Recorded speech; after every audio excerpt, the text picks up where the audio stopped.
Hi folks, today I thought I'd talk a little bit about why slower running is so important to you. So the example might be not uncommon that I have somebody I start to work with as a runner. Let's say their 5K time is 26 minutes, which is an 8:22 pace, and their full marathon time is 5 hours, which is 11:27, and they say, hey, I want to be faster. I'd like to get that marathon time down to 4:45, 4:30, whatever, but I'd like to be faster. And I'll say, well, okay, so what we're going to do is we're going to slow down. We're going to have you run slower. And they'll say, no, you don't understand.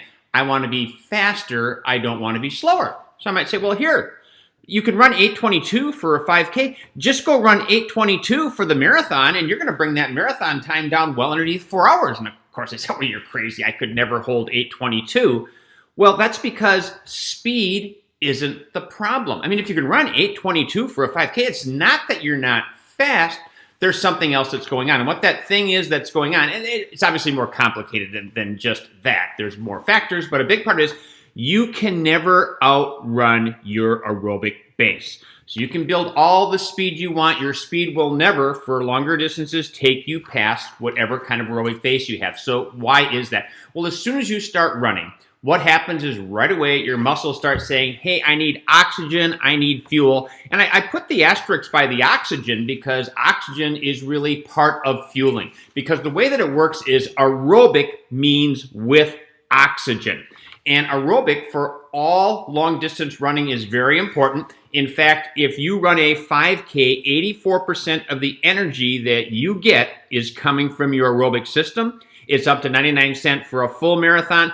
And 800 meters is kind of where the cutoff is. It's what's considered a long distance. I don't know what the percentage is, but even at 800 meters, a significant portion of your energy comes from that aerobic system. So that oxygen fuel is a really, really important thing as your muscles start crying out for it. And the way it works is kind of like this. So imagine that you're at a concert, you're at a sports thing, something where there's a lot of people. And when it first gets out and everybody is trying to leave, everything is gridlocked. You can't move. The cars are going nowhere because the roads are all jammed up. You got to wait and take your turn.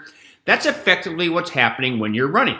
Your muscles start screaming, need more oxygen, got to get this fuel. But if you're running really hard, if you're running harder, then the infrastructure you have in your body is set up to take and deliver the oxygen so that you can create the fuel.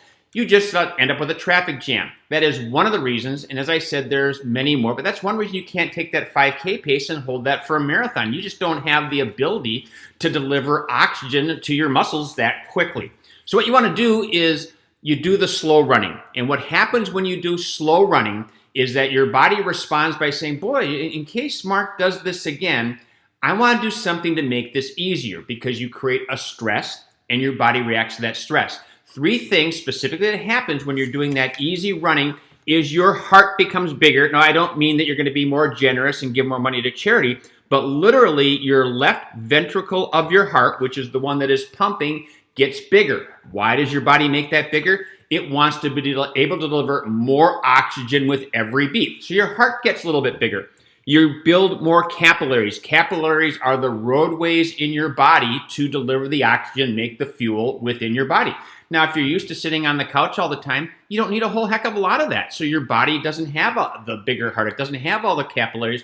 But as you do more and more running, create more and more of that aerobic base, you get the larger heart, you get the more capillaries, it's easy to deliver. And then you've got something called mitochondria, which is how the fuel is created. You increase the number you have of those, you increase the size you have of those.